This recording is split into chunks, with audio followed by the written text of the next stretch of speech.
安徽合肥挖出最大清官包拯墓，万万没想到，一向以清廉著称的包青天，年薪竟然高达1400万，而他在死后使用了只有皇室权贵才能使用的顶级金丝楠木陪葬，简直颠覆世人认知。作为历史知名人物，包青天家喻户晓。要说他的墓地具体埋在哪里，近千年来都是一个未解之谜。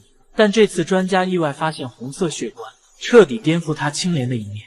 据说他去世之后，从家里抬出了几十口一模一样的棺材，从不同城门向山头出殡，这也导致近千年来无法找到他真正的墓地。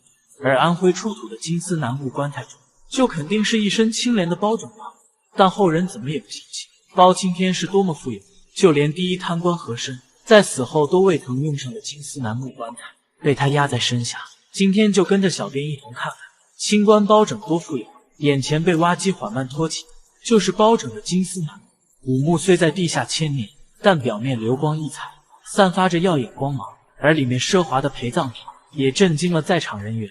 在场的考古专家怒斥：我们都被历史和影视欺骗了。原来在古墓里出土的文物都是价值连城的宝贝，别说普通百姓可以拥有，就算看一眼都是属于奢侈。造型别致的香薰，薄如蝉翼的铜镜，这些都是高等级人员的象征。为什么说这座古墓就是清官包拯？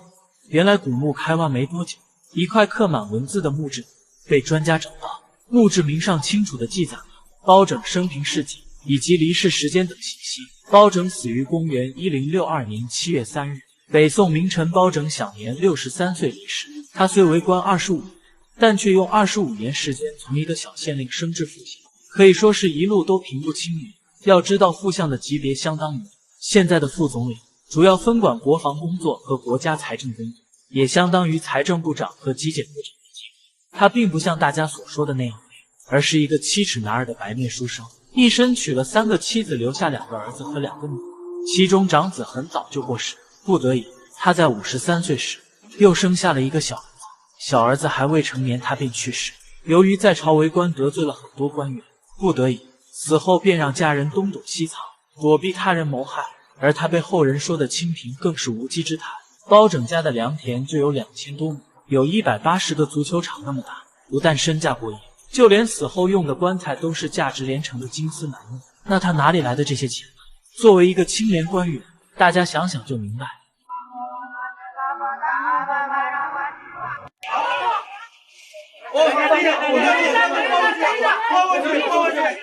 安徽合肥挖出第一清官包拯墓，令所有人都大跌眼镜的是，一向清贫的包拯竟然使用的是用珍贵金丝楠木下葬。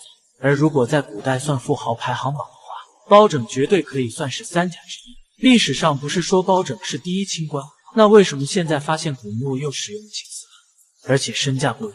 清官带来这么高身价，难道说他也是跟和珅一样？就在安徽一个施工现场，施工队还在加班加点的赶进度。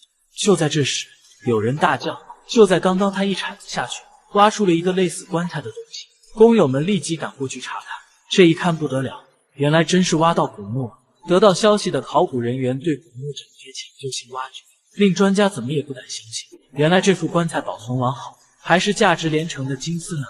这令专家不仅兴奋，还充满期待。能用得起金丝楠木的肯定是皇室人员，但当专家打开棺木盖板时，里面空无一物。要知道这可是金丝楠木，价值连城，不可能无缘无故将金丝楠木棺材埋在狭小地下千米。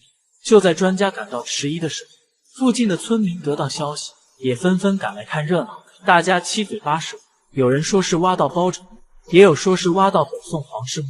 最后一位老人说出了实情，原来这里挖到的真是包拯墓，此人是包拯的后人。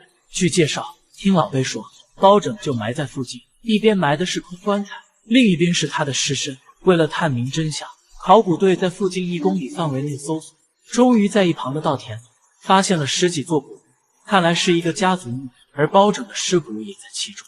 他头骨破裂，尸骨扭曲错乱，明显是有被外力撬开的痕迹。那这是怎么回事？他死亡真相又有哪些蹊跷？